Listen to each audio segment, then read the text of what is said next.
Students, welcome in Bhadani classes. तो मैं आज आपके लिए सबसे अच्छा टॉपिक लेकर आया हूँ, वो सिविक्स का सेकंड चैप्टर, वो जो है वो आपका क्या, फेडरलिज्म। तो ऐसे ही अब चैनल पर वीडियो आते रहेगा, इसके लिए टेंशन नहीं लेना है। बोर्ड आपका नजदीक आ गया है, वो मैं भी जानता हूँ, आप भी जान रहे हैं। तो सारा का सारा मतलब चैप्टर यहाँ पर क्या होता जाएगा, डील होते जाएगा बहुत ही ईजी वे में। ठीक है, तो हम लोग आते हैं फेडरलिज्म। फेडरलिज्म को बताने से पहले मैं आपको ये बताना चाहता हूँ कि अगर आपने पावर शेयरिंग के चैप्टर को बहुत ही अच्छे से अगर पढ़ा होगा तो निश्चित तौर पे आपको फेडरलिज्म में कहीं पर भी कोई दिक्कत होने वाला नहीं है, क्योंकि आपने पावर शेयरिंग में जितने भी फॉर्म पढ़े होंगे, वर्टिकल डिवीजन, हॉरिजॉन्टल डिवीजन, या prudential reason of power sharing, या moral reason of power sharing, तो ये सारा का सारा जो फेडरलिज्म का जो चैप्टर है वो आपका बेसिस करता है vertical division of power sharing.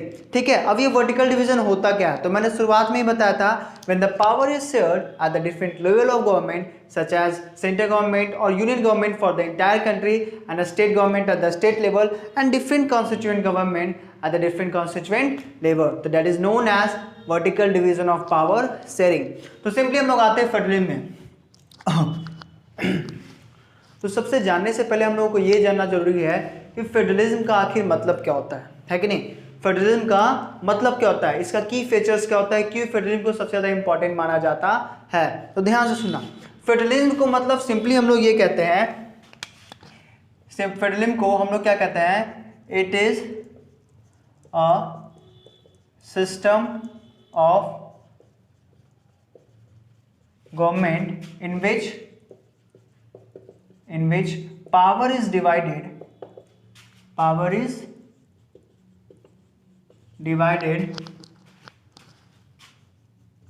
Eight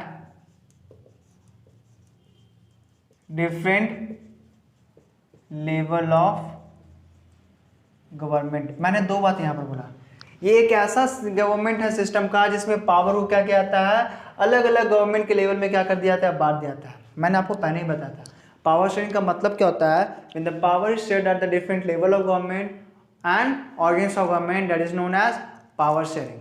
तो यहाँ पर जो पावर को जो बांटा जा रहा है वो किसमें बांटा जा रहा है, डिफरेंट लेवल में ना बांटा जा रहा है, किससे बांटा जा रहा है, डिफरेंट लेवल में। तो डिफरेंट लेवल में जब बांटा जा रहा है तो उसे हम लोग कहते हैं vertical division of power sharing. When the power is shared at the different level of government, this division is known as vertical division of power sharing. And when the power is divided at the different organs of government, in the different organs of government such as legislative, executive and judiciary, that is known as horizontal division of power sharing। तो हम लोग यहाँ पर आते हैं, तो ये एक ऐसा सिस्टम है गवर्नमेंट का जिससे पावर को क्या आता है, अलग अलग डिफरेंट लेवल ऑफ गवर्नमेंट में बांटा जाता है। तो अब ये डिफरेंट लेवल में कैसे बांटे गवर्नमेंट के, तीन पार्ट में, कितने भागों में बांटेगा, तीन भाग में। ऐसे जो होता है वो होता है तुम्हारा क्या, सेंट्रल गवर्नमेंट, क्या होता है, सेंट्रल गवर्नमेंट, जिसे हम लोग यूनियन गवर्नमेंट भी कहते हैं। और जो दूसरा होता है वो होता है तुम्हारा क्या, स्टेट गवर्नमेंट। दूसरा क्या होता है, स्टेट गवर्नमेंट। और जो थर्ड है लोकल से गवर्नमेंट, ये मैं डेट से थोड़ा सा भूल रहा हूँ, शायद 1992 है, सो 1982 या 19 कुछ ऐसा है, मतलब कि जो तुम्हारा थर्ड टायर ऑफ गवर्नमेंट जो है वो क्या किया गया था, ऐड किया गया था, जिसका नाम क्या था, लोकल सेल्फ गवर्नमेंट। क्या नाम था, लोकल सेल्फ गवर्नमेंट, है ना, that is at the local level. तो ये हम लोग पढ़ते हैं सेंट्रल गवर्नमेंट और यूनियन गवर्नमेंट, स्टेट गवर्नमेंट और तुम्हारा क्या, लोकल से गवर्नमेंट। इसी तीन लेवल पर क्या कहता है, गवर्नमेंट के पावर को क्या कहता है, बांटा जाता है। तो हम लोग मेनली अगर जानना चाहें यहाँ पर क्या, की फीचर्स ऑफ फेडरलिज्म। अब ये फेडरलिज्म का की फीचर्स क्या क्या है, क्या क्या इसके इम्पॉर्टेंट है ना, फेडरलिज्म के क्या क्या इंपॉर्टेंट है, क्या क्या की फीचर्स इनके। तो चलिए हम लोग इसमें आते हैं, तो थोड़ा ध्यान से देखना, ठीक है। तो सबसे पहला जो की फीचर्स होता है इसका वो ये होता है, in this type of federalism, या फिर मतलब in this type of system, in this system of government, मतलब क्या होगा, देयर आर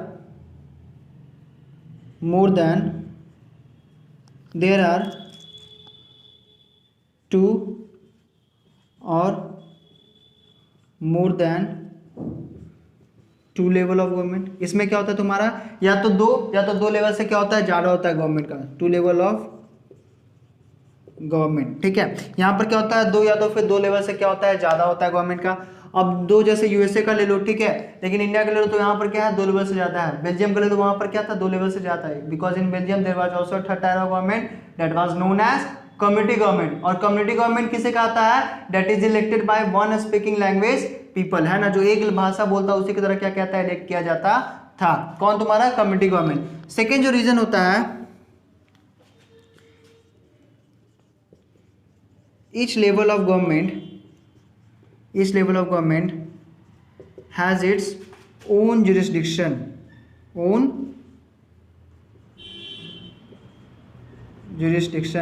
यहाँ पर क्या होता है कि हर एक लेवल जो होता है गवर्नमेंट का, उसका अपना क्या होता है, जुरिस्डिक्शन होता है। जुरिस्डिक्शन को हिंदी में हम लोग बोलते हैं न्यायिक क्षेत्र। अब ये क्वेश्चन उठता है कि ये जुरिस्डिक्शन होता क्या है।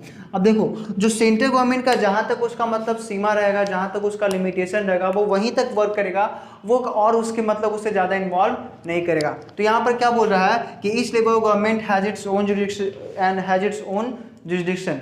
हाँ, भले ही मतलब क्या होता है, they govern on the same citizen of the country, ये देश के एक ही नागरिक का क्या करते हैं, मतलब शासन करते हैं, लेकिन हर एक लेवल जो होता है गवर्नमेंट का, उनका अपना अपना क्या होता है, जुरिस्डिक्शन होता है। तो मैंने क्या बोला, देयर आर 2 और more then 2 level of government and each level of government has its own jurisdiction. ठीक है।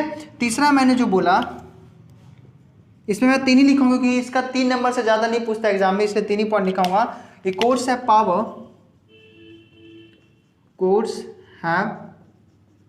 Power to interpret in the dispute, है ना। कोर्ट की अगर किसी भी प्रकार का डिस्प्यूट यानी किसी भी प्रकार का अगर विवाद होता है, तो उस विवाद में कोर्ट्स के पास ये पावर होता है कि वो क्या कर सकता है, उसमें तुम्हारा मतलब उसमें इंटरप्ट कर सकता है, उसमें हस्तक्षेप कर सकता है। एंड डिस्प्यूट किस में होगा, तो सेंट्रल गवर्नमेंट और स्टेट गवर्नमेंट अगर किसी प्रकार का डिस्प्यूट होता है, विवाद होता है, या स्टेट को दूसरे स्टेट से मतलब डिस्प्यूट होता है, विवाद होता है, टकराव होता है, तो उसमें क्या होता है, तुम्हारा कोर्ट उसमें क्या करता है, इन्वॉल्व करता है। तो मेनली हम लोग जो अभी देखे वो क्या देखे, की फीचर्स ऑफ फेडरलिज्म, और फेडरलिज्म का मतलब क्या होता है। ठीक है। तो अब यहाँ पर से जो ये तुम्हारा क्या हुआ, फेडरलिज्म का टॉपिक समझ में आ गया कि फेडरलिज्म कहते किसे हैं, क्या क्या इसके की फीचर्स होते हैं, और मुझे इसमें बताने की जरूरत नहीं है। ठीक है, तो क्योंकि इतना ही क्या करेगा, एग्जाम में तुम्हारा पूछेगा। वीडियो अगर पसंद आया हो तो ज़्यादा से ज़्यादा इसको क्या करना, लाइक करना, शेयर करना, और कुछ नहीं करना, सब्सक्राइब मैं नहीं बोलूँगा क्योंकि तुम लोग तो ऑलरेडी करते नहीं हो। ठीक है, तो यहाँ तक क्या होता है समाप्त। मैं नेक्स्ट पार्ट में पढ़ूंगा क्या, तुम्हारा coming together federation and holding together federation. Federalism जो है वो 2 टाइप के होते हैं। तब तक के लिए थैंक यू। ठीक है, मिलते हैं अगले क्लास में, धन्यवाद।